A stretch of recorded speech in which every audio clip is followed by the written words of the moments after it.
So ngayon guys, ituturo ko sa inyo kung paano mag-private ng ating Facebook account. So ito yung new update ngayong 2023 para hindi tayo may stock ng kahit sinong tao. Kasi minsan guys, pag hindi naka-private yung ating Facebook, kahit sino na lang yung nagme-message sa atin, kahit sino na lang yung nakakakita ng mga information regarding sa atin, lalong-lalo na sa mga pinapost natin, mga friends. So ngayon guys, ituturo ko sa inyo step by step. Make sure lang guys na panoorin nyo yung video hanggang matapos para malaman nyo kung paano mag-private ng ating Facebook account ngayong 2023. So una natin gagawin, kailangan muna natin pumunta sa Play Store para ma-update natin yung ating Facebook app.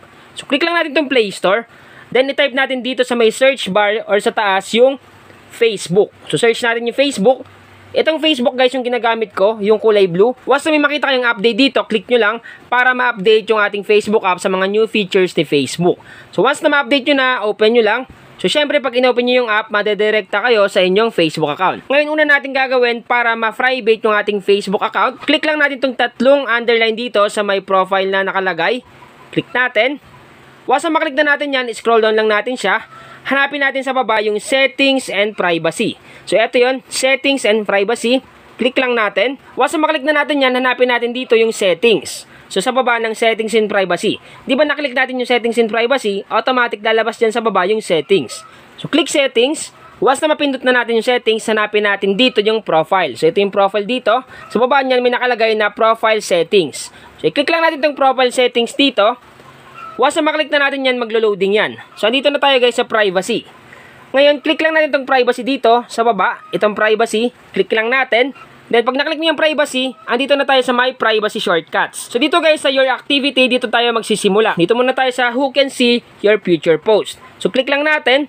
Dapat dito guys, nakaset sa friends. Para yung friends mo lang yung makakakita ng mga pinapost mo. Kasi pag public, pwede makita ng ibang tao. So, back lang natin. Sunod guys, dito na tayo sa who can see the people, pages, and list you follow. So, click lang natin yan. Dapat dito nakalagay sa friends lang. Okay? So, friends lang para maging private yung ating Facebook account. Piliin natin tong friends.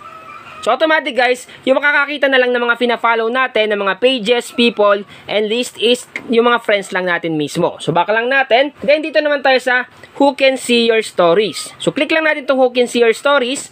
Dito naman, dapat friends lang din yung pipiliin nyo. So, basta mapili mo na yung friends, back lang natin ulit. Dito naman tayo guys sa who can see your future reels. Click lang natin yan. Dito dapat naka-friends lang. Para friends lang yung makakakita ng mga pinapost natin na reels. So, piliin natin tong friends.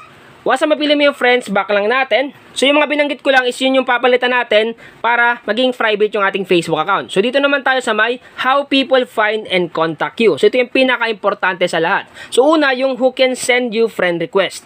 Click lang natin. So, dito guys, dapat yung pipiliin natin is friends of friends. Para yung mag-add lang sa atin is mga friends lang ng mga friends natin. Kasi pag everyone, kahit sino na lang pwede mag-send ng friend request sa'yo. So, pipiliin ko guys yung friends of friends. Piliin natin. Then, once na mapili mo na, back lang natin siya. Sunod, dito naman tayo sa who can see your friends list. So, click lang natin. Dito guys, dapat naka-private yan. Para yung makakakita lang ng mga friend list natin is yung mga friends din natin. So, piliin natin tong friends.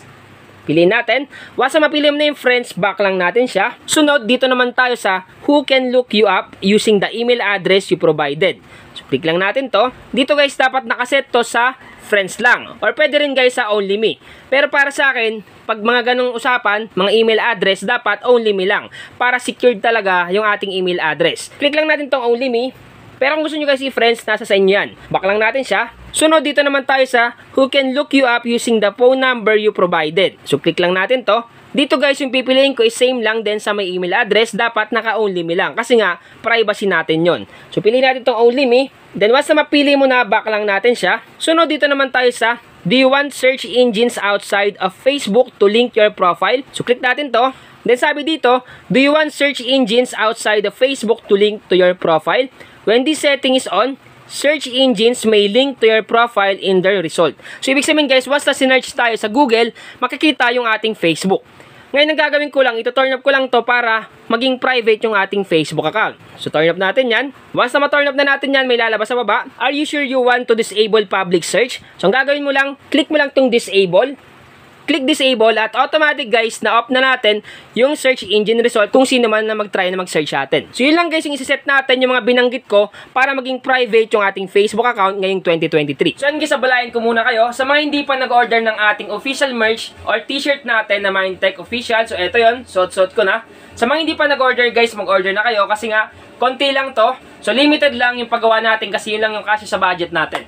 Guys, promise maganda yung kanyang tela. Cotton siya, presko sa pakiramdam kahit tag-init. At syempre guys, yung print niya is vinyl. Vinyl print siya, talagang matibay kahit labhan mo siya, ibabad, hindi siya kagad tutuklap. So ganun kalupit itong ating t-shirt. So napakasimple lang mag-order nito guys. Pumunta lang kayo sa inyong Shopee app, click nyo yung search doon, ilagay nyo doon yung Mindtech Official. Automatic lalabas na yung ating merch. Doon na kayo mag-order guys. Or kung gusto nyo naman, i-PM nyo na lang ako sa aking FB page. Itong mismong FB page natin, i-PM nyo ako dyan. At pwede kayo mag-order sa akin ng direkta. So ano pang inaantay nyo guys, mag-order na kayo. Supportahan nyo guys yung ating kauna-unahang official merch ng Mindtech Official. So sana guys makatulong tong vlog ko ngayon. Once again na Mindtech PH, thank you and God bless all.